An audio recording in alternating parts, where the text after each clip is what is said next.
नमस्कार। इस विस्तृत ट्यूटोरियल में हम कोजेंट प्रपोजल जनरेटर से शुरू से अंत तक एक सही प्रपोजल तैयार करेंगे। सबसे पहले प्रपोजल लैंग्वेज चुनें।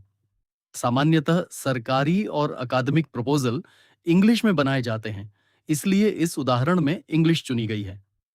आवश्यकता हो तो आप गुजराती, हिंदी या सूची में उपलब्ध दूसरी भाषा चुन सकते हैं। चुनी हुई भाषा केवल एआई नैरेटिव को बदलती है।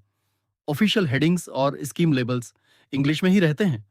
अब इवेंट का स्पष्ट टेंटेटिव टाइटल लिखें। इसके बाद वर्कशॉप, सेमिनार या कॉन्फ्रेंस में से इवेंट टाइप चुनें और स्कोप को स्टेट, नेशनल या इंटरनेशनल रखें। Tentative dates, number on of days, venue और ऑन ऑर्गेनाइजिंग डिपार्टमेंट सही सही भरें। तारीख और अवधि आपस में मेल खानी चाहिए। अगले भाग में इंस्टीट्यूशन का पूरा official name, postal address, university type, AISC code और उपलब्ध एक्रेडिटेशन डिटेल्स भरें। कोऑर्डिनेटर या प्रिंसिपल का नाम और डिजिग्नेशन भी जांच कर लिखें।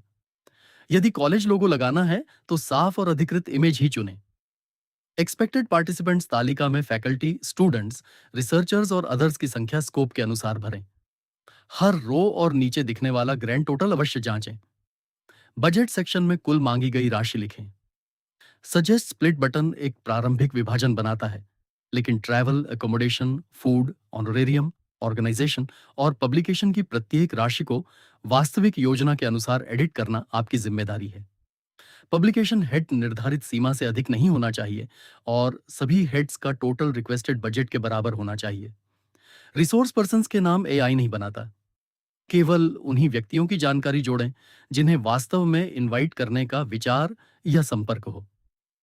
बिना पुष्टि किसी विशेषज्ञ का नाम न लिखें। इसके बाद एनईपी 2020 अलाइनमेंट देखें। टाइटल के आधार पर कुछ क्लॉजेज अपने आप चुने जाते हैं। अप्रासंगिक क्लॉज हटाएं और आवश्यक क्लॉज जोड़ें। डिक्लेरेशन सेक्शन की हर शर्त पढ़ें, प्लेस और डेट भरें तथा जरूरत हो तो सिग्नेचर और स्टैम्प इमेज जोड़ें। अब जनरेट प्रपोजल दबाएं। AI background, objectives, methodology, session plan, expected outcomes और सस्टेनेबिलिटी जैसे सेक्शंस तैयार करता है। प्रक्रिया पूरी होने तक पेज बंद न करें। जनरेशन के बाद सबसे पहले ग्राफिकल कवर पेज और फिर पूरा प्रपोजल पढ़ें। टाइटल, इंस्टीट्यूशन, डेट्स, बजट और सेक्शन ऑर्डर की जांच करें। एडिटेबल टेक्स्ट में गलत या बहुत सामान्य वाक्य हो तो यहीं सुधारें। पीडीएफ एक्सपोर्ट से पहले जनरेटेड प्रपोजल को देखना अनिवार्य है। ऊपर दिखाई देने वाली एआई वेरिफिकेशन लिस्ट बहुत महत्वपूर्ण है।